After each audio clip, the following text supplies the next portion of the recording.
Good afternoon, everybody. My dear friends, today we are going to study the first chapter of history of Karnataka. That is the second paper prescribed by Karnataka University, second in the history optional. Okay. In this first chapter, we try to analyze about the sources of history of Karnataka. Means how far the sources help us to trace out the history of Karnataka or cultural history of Karnataka. See, my dear friends, here for our study purpose, we classified this topic into two parts. One, that is literary sources, and second part is meant for the archaeological sources. In literary sources, we further classify this unit into two subunits known as the indigenous literature and second one is foreign accounts.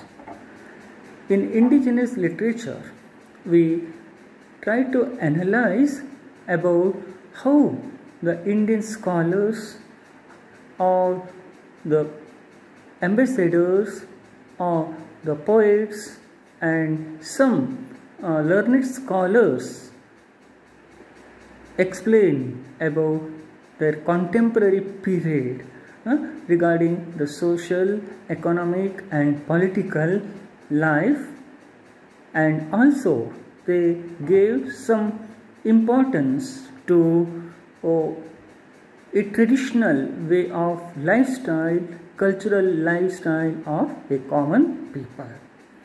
And in this unit, we try to analyze the literary indigenous literature that mainly based on religious, sometime economic, sometime folk, and sometimes they explain in the narrative system.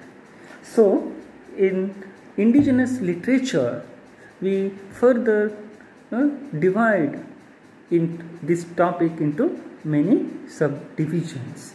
Anyhow, we give more importance from a historical point of view, and we analyze and critically evaluate these sources, in what extent they help us to study the historical values.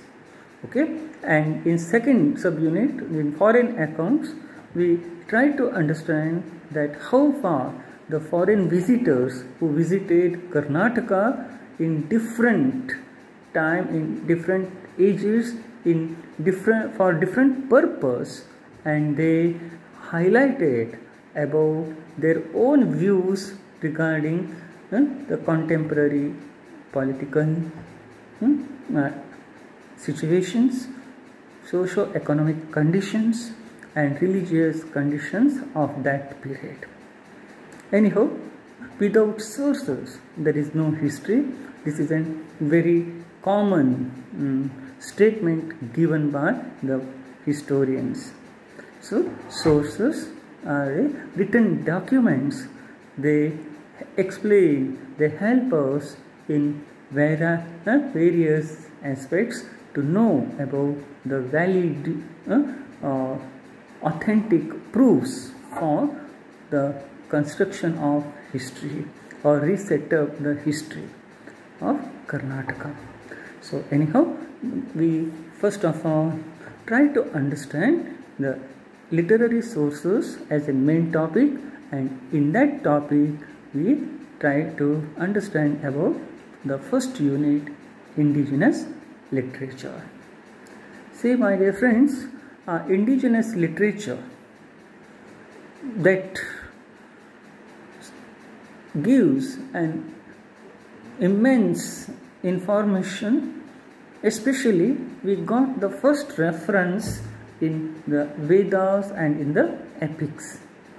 in Vedic literature and in epics, we got the reference of river Kaveri, Vedavati and Narmada, which are the part and parcel of the Karnataka region.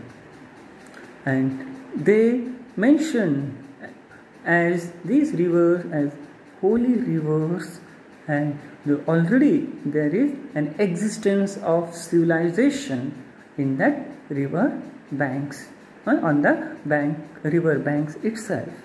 Okay, so another noteworthy point that we observe in indigenous literature, that is from Mauryan period. Bhadrabahu Charitam, one of the noteworthy literary work written by Bhadrabahu, who was a Jaina scholar and considered as the religious teacher of Chandragupta Maurya. Chandragupta Maurya was a Mauryan emperor, founder of Mauryan dynasty, who ruled over almost all Aryavrata, that is modern North India. But in his last days, he faced series of problems, especially his empire, which entered into severe drought, and it caused thousands of people, animals, or common creatures died with starvation. And this panic atmosphere or condition is not at all tolerated by Chandragupta Maurya. So, under the guidance or under the valuable thoughts of his religious teacher Bhadrabahu, he renounced his crown or throne and he took sannyasa and migrated towards South India and came to Suvarnagiri, and he performed Salekhana. And this Suvarnagiri is today identified as modern Shravana Belagola, one of the most important and world famous Jaina centers in the world itself. So all these narrations which were given by Bhadrabahu in Bhadrabahu Charitam. So with this reference, we come to the conclusion that from Mauryan period itself, the Aryanization of process was started, and the migration of Aryans and Dravidians was took place in 2nd century BC. And by the by, we observe that Jaina religion is also entered in India, not only in India but also in Karnataka in 2nd century BC. So this is very interesting point, that Bhadrabahu Charitam, which is one of the most valuable historical literary source of cultural history of Karnataka. Then, my dear friends, we just pass on to another important historical work that is from North India, and that is Devi Chandraguptam or Kuntala Desha Dautyam. This work explains above the matrimonial alliance that took place between that is Chandragupta Vikramaditya II of Gupta Empire and the Kadamba Kakutsa Varma's daughter. So this matrimonial alliance between Guptas and the Kadambas is another important development in the history of Karnataka. So in this Kuntala Desha Dautyam, the author explained about Kuntala Desha and the Kadamba rulers' achievement.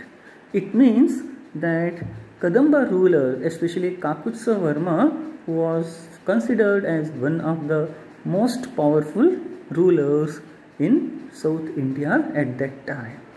And this matrimonial alliance helps the Gupta rulers to carry on brisk trade and commercial activities through the west coast as well as through the east coast and south coast.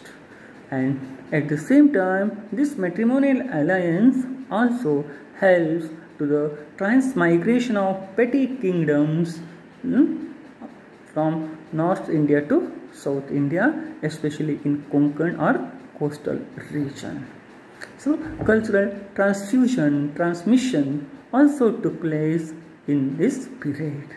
So, this Kuntala Desha Dautyam is another noteworthy historical work help us to trace out the history of Karnataka in 2nd century BC, that belongs to 2nd century to 4th century AD. Next, another noteworthy literary work that is came from the Shatavana period. See, in Shatavana period, Pali and Prakrit language became the state language. Later on, it is occupied by the Sanskrit language. And here, Gata Saptashati of King Hala, the 17th king of Shatavana family, that Hala's Gata Saptashati throws light on the political conditions of South India, especially the area that included Andhra Pradesh, Karnataka and some parts of Maharashtra. And this Hala, who got married the princess of Sri Lanka, and this was also explained in the Linavani, that is another work written by Hala himself. So this is very interesting point that there is in close contact between Karnataka and Sri Lanka at the time of Shatavahanas. So this is another noteworthy literary work came into light at the time of the Shatavana period. Okay, then so many religious literature which came into light at the time of the Gangas and the Kadambas of Banavasi. Hara Parvatiya, another one is Gajashtaka.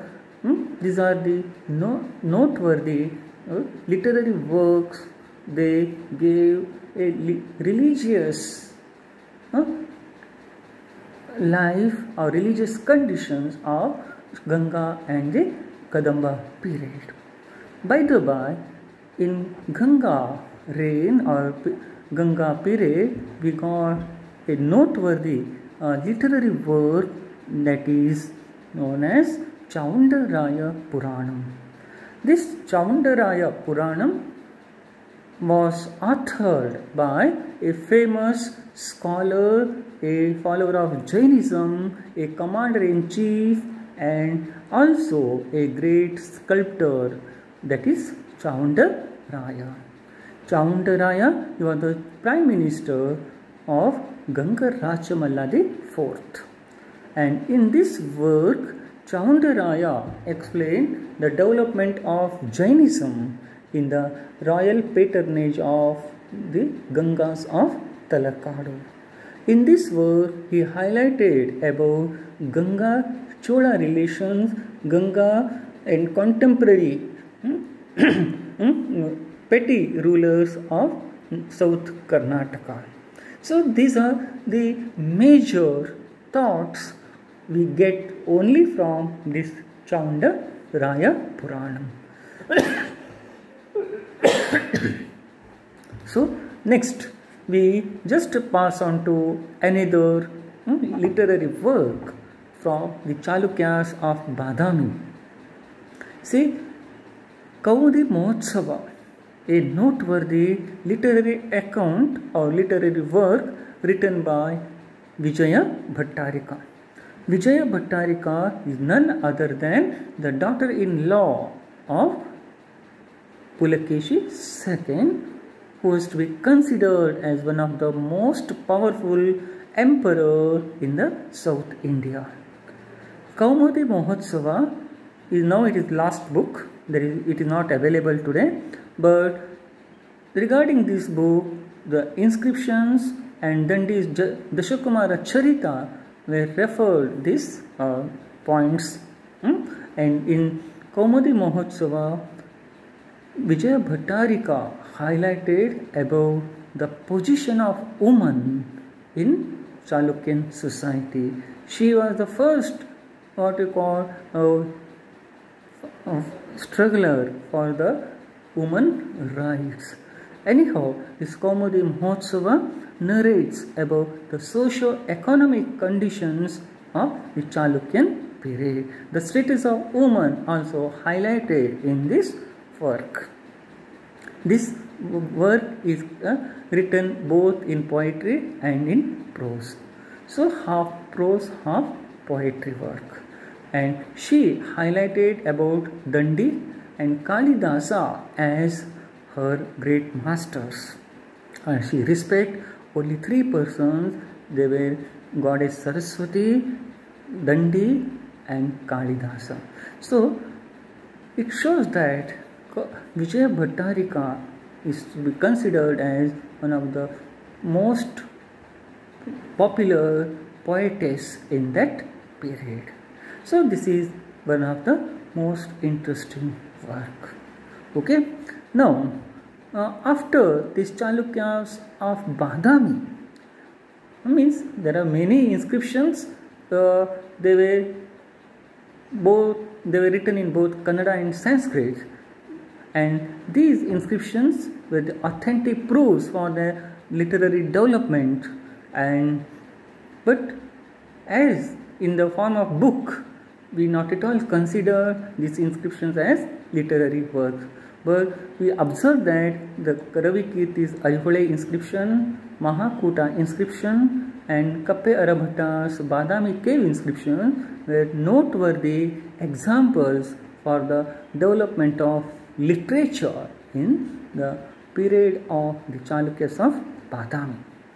So, for example, Ravikirti's Aihole inscription, it is a beautiful narration of military achievements of Pulakeshi II. Starts with invocation of Jina, that is Tirthankara, Jaina Tirthankara, Jina, and first part is in shloka form, beautifully grammatically set up, rearranged format, and the genealogy of Chalukyas of Badami also given in the first stanza, and in second stanza he gave details of Pulakeshi's military achievements. So grammatically, poetically and from prose point, this inscription is most valuable source if we considered as a literary sources.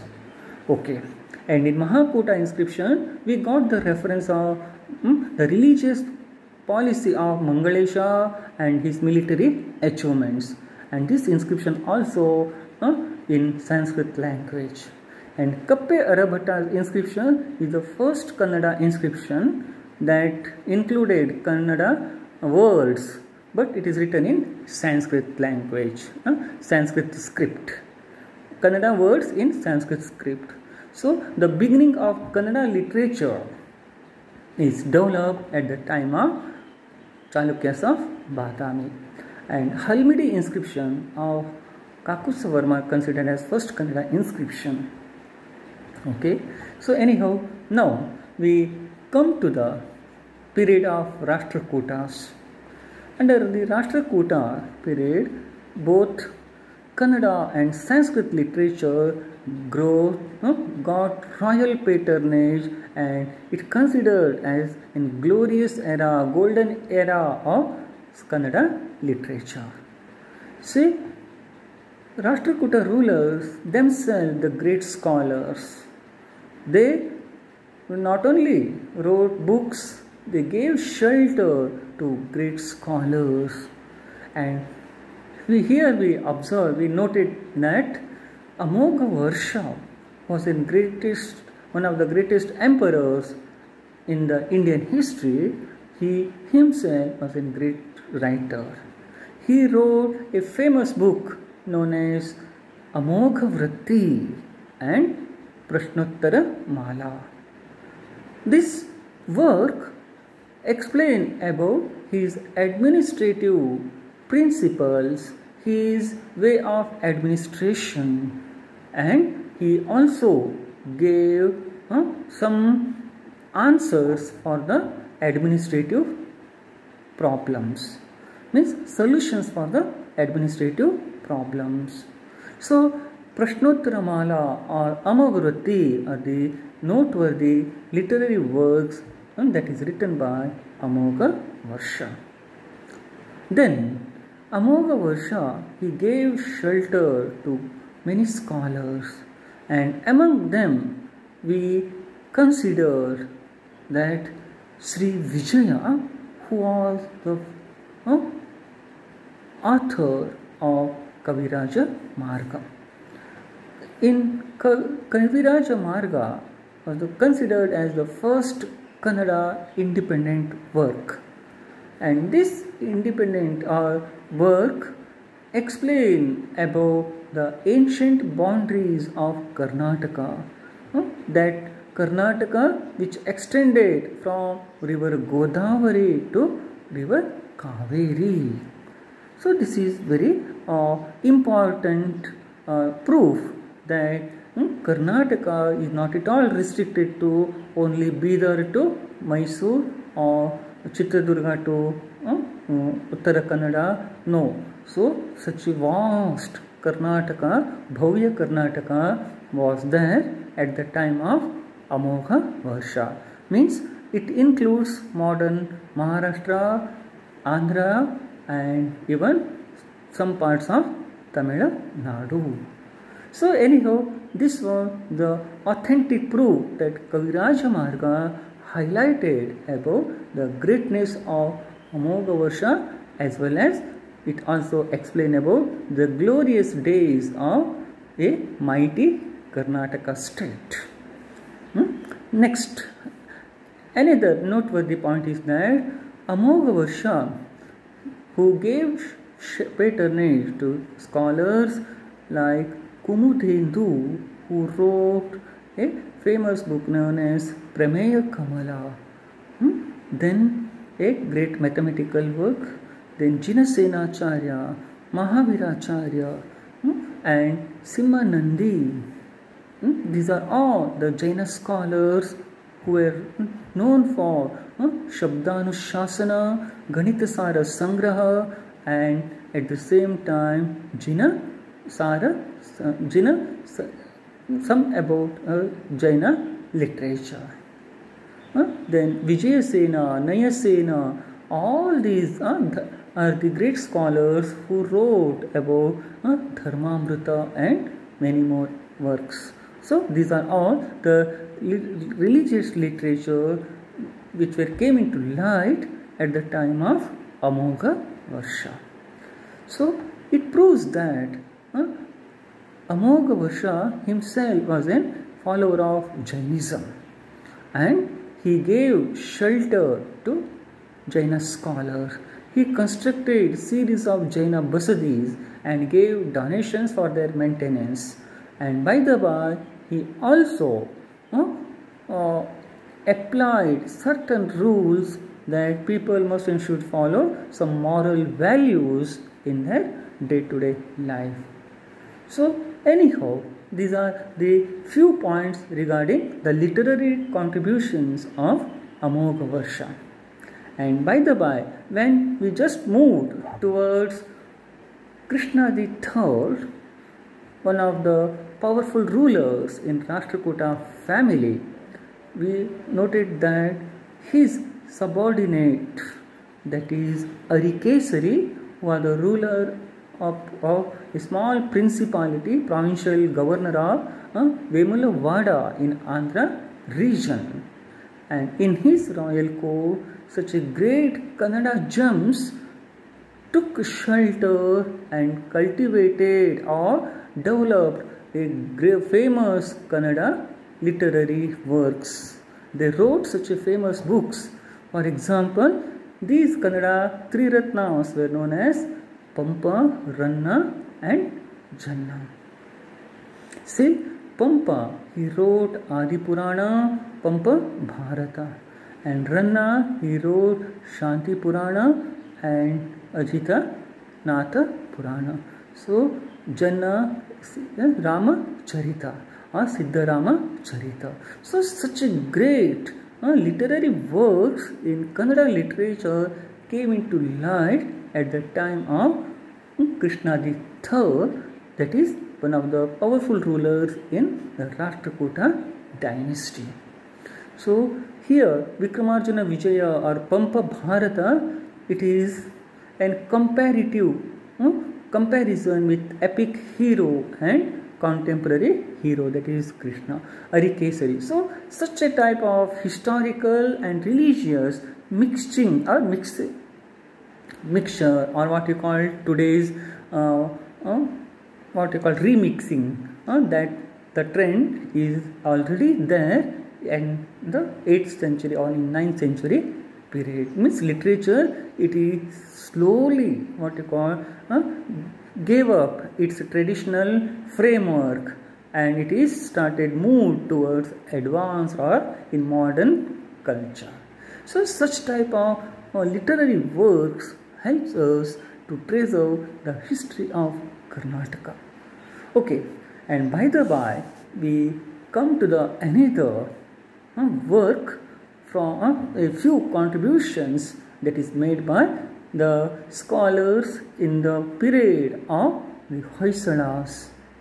No doubt, Hoysalas, who were very prominent in South Karnataka, they played a very prominent role in South Karnataka. Ballala III, Ballala II, Ballala III, Vishnuvardhana. These are the noteworthy rulers who flourished in this Hoysala dynasty. And no doubt, in the period of Hoysalas, the political history or literature was very less in number, but they gave importance to Jainism and Vaishnavism. So, religious literature got more importance at the time of the Hoysalas. So, Ramanujacharya, who was a religious teacher of Vishnuvardhana, who wrote comments on Vedic literature. And by the by, the inscriptions of Hoysala Vishnuvardhana, they are the beautiful narratives or narrations. They give details of achievements of Vishnuvardhana and the construction of beautiful Vaishnava temples in all over Karnataka. So, both the sides, from literary point of view, the inscriptions we considered as in literary accounts.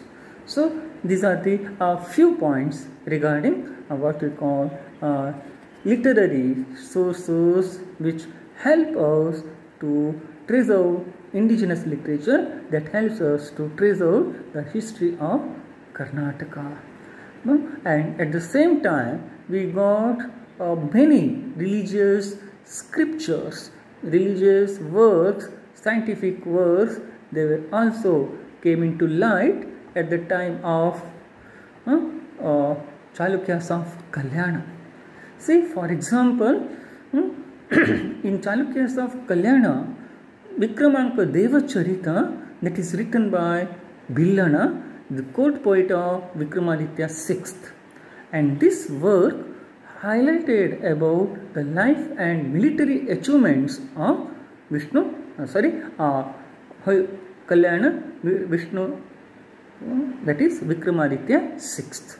Means this work, it is in Sanskrit, and this Vikramanka Deva Charita highlighted about how far this Vikramaditya fought against the Hoysalas and achieved the success. He defeated the Cholas, he defeated the contemporary Kalabharas and some powerful rulers. So all these details are given by Billana in his Vikramanka Deva Charita. And Mitakshara Samhita, it is work, important work written by, that is, Vijnaneshwara. And this work highlighted about the administrative values and scientific principles in very beautiful manner.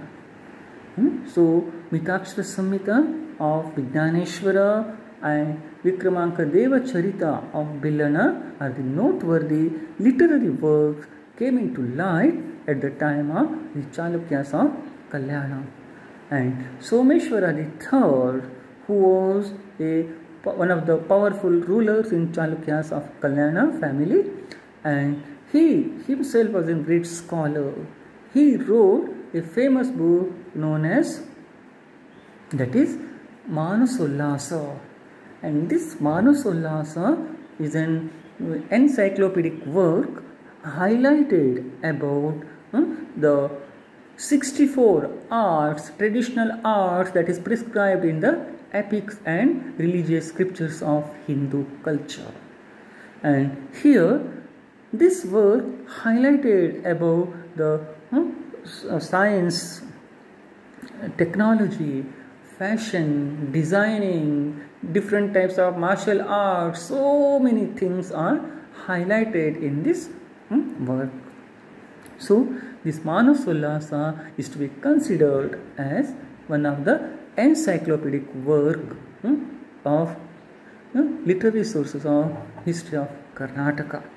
So these are the few points regarding dynastic rule. And by the by, we observe in 12th century, at the time of Chalukya Kalchuris of Kalyana, we observe that Basaveshwara was the prime minister of Bijala II of Kalchuri family, and he was a social reformer. His followers are considered as the Shiva Sharanas, and this great social reformer, he laid the foundation for the new religion, new sect known as Veera Shaivism, and he condemned the social prejudice, malpractices, bad attitudes, and at the same time he opposed some blind principles and beliefs also.